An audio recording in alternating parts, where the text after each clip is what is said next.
మనం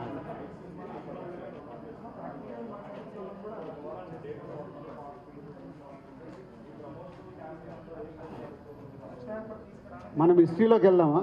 triple R 3 నెలలు 6 నెలలు పోస్ట్పోన్ అయింది, ఆగలేగా. సలారు పోస్ట్పోన్ అయింది, ఇరగదీస్తుందా లేదా? జనాలు రెడీగా ఉంటారు.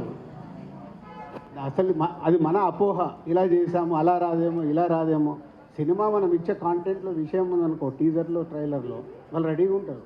సోలోగా ఉన్నప్పుడు ఏం చేస్తారు? అడ్వాంటేజ్ కదా, ఆప్షన్ ఉండదు వాళ్ళకి. సార్ అంటే గుంటూరు కారం లాంటి బిగ్ బడ్జెట్ మూవీకి సోలో రిలీజ్ అయితేనే మేబీ డిస్ట్రిబ్యూటర్లకు వర్కౌట్ అయ్యే అవకాశం ఉంటుంది అంటారు, అది ఎంతవరకు కరెక్ట్? సంక్రాంతికి ఎప్పటికీ చరిత్ర అది. 3 నుంచి 4 సినిమాలు రావాల్సిందే. ఇప్పుడు 5 ఉన్నాయి కాబట్టి రిక్వెస్ట్ చేస్తున్నాం. డబ్బింగ్ సినిమాలు ముందు మనదానికే దిక్కులేదంటే ఇప్పుడు డబ్బింగ్ వరకు ఎవరు ఆలోచిస్తారు? ఫైటింగ్ అని ఏం చేస్తాం? ఇప్పుడు తెలుగులో ఇన్ని సినిమాలు వస్తున్నప్పుడు ఏం చేయలేం కదా. తెలుగు సినిమాలకు ముందు థియేటర్ తర్వాత ఏమైనా ఉంటే వేసుకుంటాం.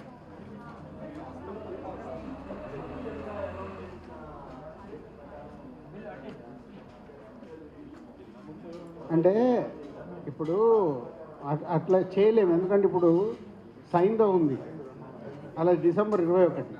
సలార్ జరగడం వల్ల హాయినానా December 7th వెళ్ళాడు, సైంధవ్ సంక్రాంతికి చేసుకున్నాడు. సో ఒక మూమెంట్ వల్ల 2-3 సినిమాలు చేంజ్ అయిపోయాయి. సో ఇక్కడ అలాంటిది ఈ ఆర్డర్లోనే మీరు రిలీజ్ చేయండి, మనం రూల్స్ అండ్ రెగ్యులేషన్స్ పెట్టలేము. ఎందుకంటే వాళ్ళ డబ్బు ఎలా రికవర్ చేసుకోవాలి అనేది ప్రొడ్యూసర్కు టార్గెట్ ఉంటుంది కాబట్టి ఎవరిని మేము రిస్ట్రిక్ట్ చేయలేము.